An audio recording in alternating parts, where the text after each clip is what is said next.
I had one post where I went to bed one night with 80 or 90,000 followers and I woke up with over 200,000. And it was 100% because Katie Plunkett. Katie Plunkett, one of Microsoft's top 10 visionary educators of 2024, is the founder of Kid Talk, providing renowned communication strategies to parents and teachers. And I think this is part of what drove like how viral that post went and like my account blowing up is I was able to literally instantly respond to thousands of comments requesting one of my resources. But what about in the beginning when you first started Kid Talk? I was so drained. Like I was coming home and that was my routine. I would sit on my couch and even though I'm like sitting there, I'm on my phone and I'm doing work literally for 2 to 3 hours, oftentimes just sending links. And I tried to set up, my link in bio, but that being said, people don't always want to take the time to like read the post and then visit your profile and then click the link and visit the web. It's like a whole process. So yeah, honestly, completely transformed my business like in a day. It was wild.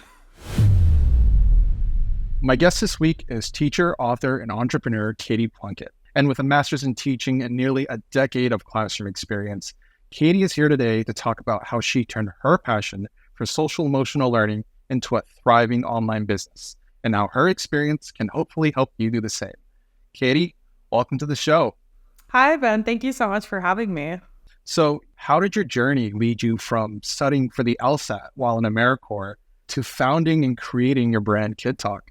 I will be totally transparent and honest here. It honestly kind of started by accident. So I was working with AmeriCorps as a service member in a 6th grade classroom. I was pushing in and offering like social emotional support, but also literacy and math. But I noticed during that time just such a gap like with my students. The school that I was at was in a very high needs community. My students had a lot of huge learning gaps and they just really needed like consistent adults and teachers in their lives. And at this particular school, half of their teachers, it was just a revolving door of substitutes. There's such a massive teacher shortage. And so I was studying for the LSAT at the time, but I kind of just pivoted. I saw this massive need for passionate teachers. And I loved what I was doing, the work that I was doing with my students. So I decided that I was going to go and apply for graduate school for a master's in teaching and a teaching credential instead. So that's what I did. I ended up getting my credential in secondary social sciences. And my first couple years of teaching, I was working in South LA in 6th through 8th grade classrooms. And I was just so underprepared from my master's in teaching and credentialing program. I knew how to teach, but the problem was I couldn't actually effectively teach in the environment that I was in because my classrooms were so overcrowded. My students, a lot of them had experienced various types of trauma, whether that be like in their families or in their communities or just generational trauma, just a lot of stuff that they were bringing in. And I didn't fully know how to help them. So what I started doing, I was really big into like yoga and mindfulness and breathing techniques for myself. I'm somebody who deals with chronic anxiety, and I found these strategies to be so incredibly helpful and just like pulling them out of your pocket in a moment of stress. And so I started incorporating them into my instruction and just being really intentional, even though I was teaching social sciences, about also incorporating like social and emotional learning in any way that I could. And so, of course, while I was doing this, I craved a community where I could find about other teachers who were doing the same thing or like learn more. And so I just created an Instagram page. I started posting my stuff and it kind of just took off. Originally, my account was called The Calm Classroom, and it was very classroom specific and teacher specific. But I found over time, as my account continued to grow, that a lot of parents were also reaching out to me and asking for support and using these strategies. And so the rest is kind of history. I ended up pivoting and changing my name, and I'm really specifically focused on communication. I still do like a lot of social emotional learning stuff. I think all of it is so intricately connected, but yeah, that's kind of the path to where I am now. One of the things I admire most about your brand is how quick and digestible your advice is. Primarily on your Instagram, you post these carousel slides where you basically outline the common pitfalls in communication. and then you kind of go a little bit into it, and then you offer some alternative solutions, because it seems like you really understand that a lot of parents and teachers just don't have the time to read through psychology or self-help books and then take those that are geared primarily towards adults and then apply all that to their kid or to their students. So it basically just condensed and simplified this information so that anybody can get some value out of it in just like 5 to 10 minutes. Thank you. I appreciate that, because that's like one of my big goals with like the content that I post. Because there is so much really good, valuable information out there. But yeah, like you said, teachers and parents and really anyone that works with kids, like kids require you to be present. You don't have time necessarily to sit down and read chapter upon chapter of these books that share wonderful information. But yeah, it's a lot to balance all that. And from those Instagram posts, for those people who want to learn more, you have a system where you then follow those people to your courses, your ebooks, your card decks, which are all on your website. And I'm curious, before you discovered Manychat, what did that initial process of sharing and selling your products and your resources look like? It was a lot harder, for sure. I honestly spent so much more time just sitting on my phone individually responding to people before I found Manychat. I do still respond individually a lot on my account. I try to maintain that engagement, but a lot of the messages that I were sending were just the same things. People requesting a resource, people requesting a link. And it was so tedious to like sit down and send literally hundreds of these messages, which is copy, paste, copy. Like it was, yeah, numbing. And you're doing this all while being a full-time teacher. What was that balance like? There was no balance. It was just, I was so drained. Like I was coming home and that was my routine. I would sit on my couch, and even though I'm like sitting there, I'm on my phone and I'm doing work literally for 2 to 3 hours, oftentimes just sending links, trying to get people these resources. And I tried to set up, my website and my link in bio and all those landing pages to be like, so people could find my resources pretty easily. But that being said, people don't always want to take the time to like read the post and then visit your profile and then click the link and visit the web. It's like a whole process, right? They just want the link sent to them. So yeah, Manychat honestly was recommended to me by somebody. I'm signed with a publisher to write a book for next year, and it was a mutual author under that same publisher. And she's like, "What are you doing? Like you need to get Manychat and like take some of this time away so you can focus on your writing." And so that's what I was able to do. You said that a lot of your time was spent just sending those either same links or frequently asked questions. It's kind of doing that like mundane work where it takes what should be your free time outside of the classroom and then just turning it into just monotonous labor. So how would you say, since incorporating Manychat, your interactions with your online audience has changed for? It's made it so that I can connect with so many more people, because unfortunately a lot of messages or comments were going not responded to. Like I would have certain posts that would occasionally go viral and I would get thousands of comments, and I literally did not have the time in my day to send all of these links to all of the people that wanted them. And I honestly mostly use Manychat. I do send direct links to resources. I have posts where you can directly request a resource, but I mostly use it to funnel people to freebies.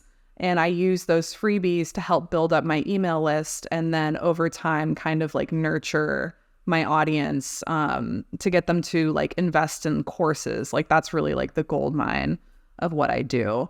So Manychat, ever since I have been using it, my engagement has gone way up. I've been able to connect with so many more people. I've been able to build my email list. It's literally tripled in size since I started using it. I think it's been under a year since I've been using it. But yeah, total game changer for my business. Can you tell me about like a specific instance or success story that comes to mind? I had one post. This was probably almost a full year ago. It was maybe April or May 2023. I had one post that I went to bed one night with, I think, around 80 or 90,000 followers, and I woke up with over 200,000. Wow. It was wild. And I had just started using Manychat at that time. And so all these people, and I think this is part of what drove like how viral that post went and like my account blowing up, is I was able to literally instantly respond to thousands of comments requesting one of my resources. And the message that I was sending, I did offer a freebie with maybe like 50 free questions you can use to enhance communication, talk with your kids. But I also included a link to one of my products, which is 225 conversations. It's just like a more thorough resource that you could download. And just from that one post, I was using Teachers Pay Teachers at the time. Now I've moved my shop over to Etsy, but I made thousands off of that one post. And it was 100% because I was able to like send those links out instantly. It like completely transformed my business like in a day. It was wild. Must have been a nice surprise to wake up to. It was. It was also kind of scary. I thought, I was like, did I get hacked? Like what, like, what's going on? Like what? It was insane. So you mentioned that Manychat has just saved you tons of time. And I'm sure that's just made so much of a difference being somebody who juggles multiple different priorities, not just your business. So I'm curious, what do you do with that time now that your workload has been so significantly reduced? That's a good question. The past few months I've had, just full transparency, like a lot going on in my personal life. I know I announced on my Instagram that I'm expecting my first baby girl in October. So there's been a lot of, preparation and stuff behind the scenes for that. I also recently just lost my dad. He had ALS for a couple years. So I spent a lot of time with him. And I'm so grateful that I didn't have to like sit and do all of this like mundane, tedious work. I was able to take leave from school. And because I had my business, continue to support myself and actually invest quality time, like spending with my dad. So I'm so grateful for that this past few months. Just this past month, like since my dad passed and things are kind of, it's a new normal, but returning to some sort of normal, I'm spending a ton of time just preparing for the future of my business. I'm starting to work on my book again that's going to be published next year. I'm preparing for a podcast that I'm going to launch this summer. I'm creating like freebies for down the line that I'm going to release. And I'm really excited that I have this time to just be creative. That's like my favorite part of my business, rather than all of the like tedious administrative kind of stuff. Do you have any advice for others who are maybe considering taking that next step and turning something that they may feel really strongly or passionate about and turning that into a business? Because, it's not all sunshine and rainbow. There are things that you go through related to your business, and as you've outlined, not related to your business, that can just really make that not just work-life balance, but just keeping everything running so much harder. So what would be a piece of advice you'd give to somebody who maybe just started or is just going through the middle of it and the thick of it right now? I would recommend like, don't hold back, like throw things at the wall. If you have an idea and you're excited about it, like throw it out there. I have released products that have failed miserably, but I've also had a lot of success with other ones. And like, that's how you learn your audience. That's how you figure out what people want.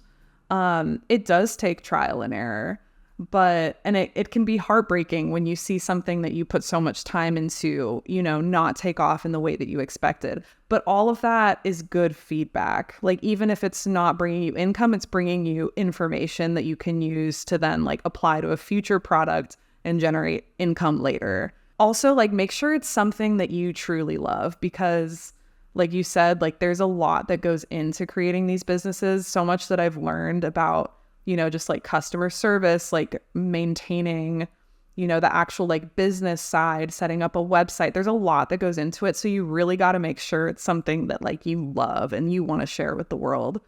And lastly, this is number one piece of advice. You do not have to work in a silo. Reach out to other people in your space, or even not in your space. Ask questions. I love when I get questions from other creators that are like, hey, what's that service that you use that responds to messages, like where do you make your post? I'm happy to share all that information. I'm not going to be a gatekeeper, and most people aren't. I love to see creators supporting each other. So don't be afraid to ask for help too. But I think those would be my top tips for somebody just breaking into the business. Creators and brands, as shown with you, are thriving on social media. And last year, the creator economy hit $50 billion. So you can only imagine where it's headed. And, as they say, a rising tide raises all ships. I can't think of a better example than your affiliate program, which you have on your website. So for our viewers, could you share some more information about that for people who might want to know more about that or might be interested? Yeah, for sure.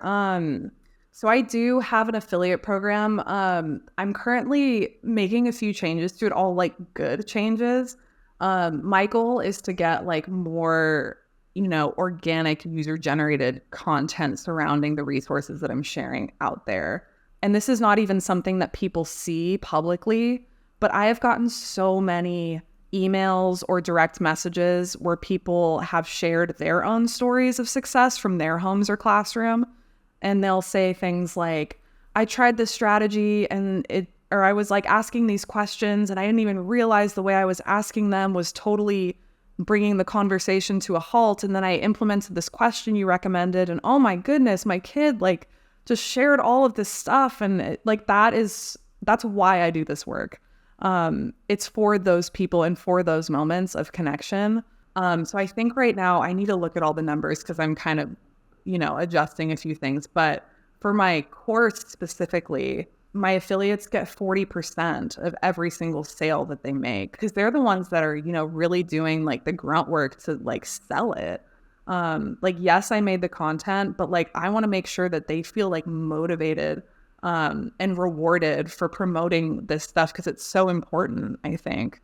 And then I think all my other resources, it's like 30% commission, and that's like my breathing exercises, mindfulness. I have a bunch of, teacher toolkits. So yeah, it is kind of in flux right now, but it's going to remain, and good changes are coming, including like increased commission for different products. And looking ahead, what does the future of Kid Talk look like? Because your growth online has been nothing short of amazing. And as you've mentioned, you're writing a book currently to be released next year. Is there anything else besides that you'd like to share? Yeah, I shared this already a little bit, but I am bringing out a podcast this summer. I had a podcast previously, but it was very classroom focused. Those episodes are all still there. I think there's a lot of useful stuff in them for teachers specifically. Parents can probably get some stuff out of it, but this new podcast, I really want to share the space with other, parents, teachers, psychologists, anybody who's kind of working in this vein of like communication and specifically communication with kids. And there's so many brilliant individuals working online in this space that I would love to just have, very natural conversations like this where I can pick their brain and ask questions and learn from them. And my audience can hopefully learn too. So that's kind of immediately down the pipeline. But long term, over this next year, I'm going to be investing a lot of time and energy into writing my book. I really want to make sure that what I bring forth remains, actionable, simple, digestible in the same way that my Instagram feed is.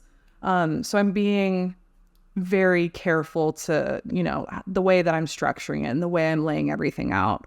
But I'm really excited about that. And to be honest, after that, I'm not sure yet. I have some, big ideas for where I want to go, but I'm focusing on those two things right now, and I'll see what, opportunities that brings. But I think long term, I just really want to like bring this information and education to as many people as possible. And that can look a few different ways, but I'm excited for what the future holds. Well, it's been great talking with you today, Katie. Where can people go to learn more about you and your brand? So you can find me. My main presence is on Instagram. It's kidtalk.co. That's also my website, kidtalk.co. You can find all of my resources there. I will be also posting on my Instagram and on my website podcast links when all of that is live. It's still in the works, but that's coming up soon. And then if you exclusively like to shop on Etsy, I'm also available there, and it's kidtalkco.etsy.com. Awesome. Thanks, Katie. Yeah, for sure. Thank you so much for having me. It was wonderful speaking with you.